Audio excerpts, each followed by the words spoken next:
തലക്കറി ആയിരുന്നു. ആദ്യം വെളിച്ചെണ്ണ ഒഴിച്ച് കൊടുക്കണം. എണ്ണ ചൂടാകുമ്പോൾ നമുക്ക് കടുകും ഉലുവായും ഇട്ട് കൊടുക്കാം.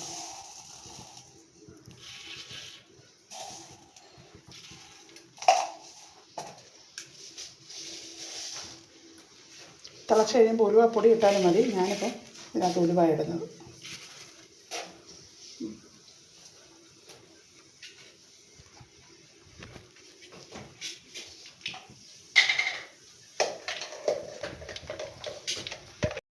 നമ്മൾ ഷാപ്പിലെ തലക്കറി വെച്ചത് അതുപോലെ നമ്മൾ വെക്കുന്നത്. ഇഞ്ചി വെളുത്തുള്ളി ചതച്ചത്, അതിൻ്റെ കൂടെ കൊച്ചുള്ളിയുണ്ട്. ഇതൊന്ന് പാടി കഴിയുമ്പോൾ നമുക്ക് തക്കാളിക്കായി ഇടണം.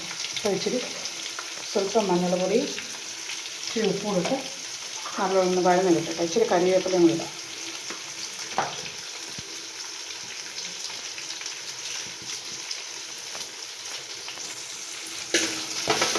രണ്ടോടെ വഴന്ന് കിട്ടും.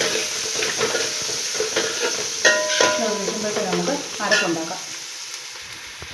ഉള്ളിയെല്ലാം നല്ലപോലെ വഴഞ്ഞിട്ടുണ്ടെങ്കിൽ നമുക്ക് തക്കാളിക്ക് ഇട്ട് കൊടുത്ത് ഒന്ന് വഴറ്റി കൊടുക്കാം.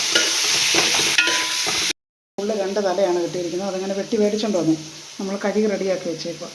അതിൻ്റെ അരപ്പ് 2 ടീസ്പൂണായിരിക്കുന്നു. ഞാൻ കാശ്മീരി മുളക് പൊടി, സാധാ മുളക് പൊടി 3 സ്പൂൺ മുളക് പൊടി, തലയായതുകൊണ്ട് മല്ലിപ്പൊടി ഇച്ചിരി ഇടുക. 2 സ്പൂൺ മല്ലിപ്പൊടി, സ്വല്പം മഞ്ഞൾപ്പൊടി ഇത്രയിട്ട് തീ കുറച്ച് വെച്ച് നമുക്കിതൊന്ന് മൂപ്പിച്ചെടുക്കാം. അതിൻ്റെ പച്ചമണം മാറാൻ.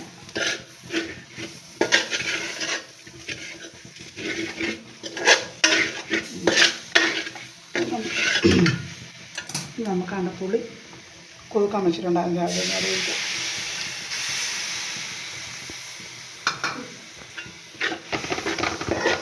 നമുക്ക് തിളപ്പിച്ച് വെച്ചിരിക്കുന്ന വെള്ളം ഒഴിക്കാം. വെള്ളം തിളപ്പിച്ച് വെച്ചിട്ടുണ്ടായിരുന്നു, അത് ഒഴിച്ച് കൊടുക്കാം.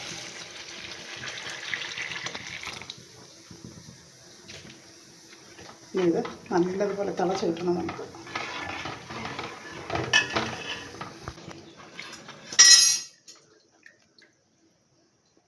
ഇങ്ങനെ മുങ്ങിക്കിടക്കണം.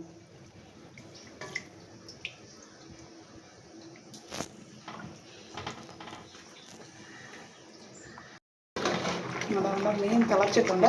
അപ്പോൾ തിളക്കട്ടെ. നല്ലത് പകുതിയുണ്ട്, പുളിയെല്ലാം ഉണ്ട്. ഇനിയിപ്പോൾ അങ്ങനെ നമ്മുടെ മീൻ കറി വെന്തു, തലക്കറി വെന്തു. നമുക്ക് കപ്പ വെന്തു, തലക്കറി കൂടെ കഴിക്കാം. എൻ്റെ ഒടിഞ്ഞു പോയോ?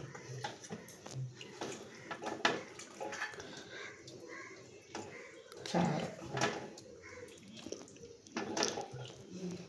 ഓക്കെ.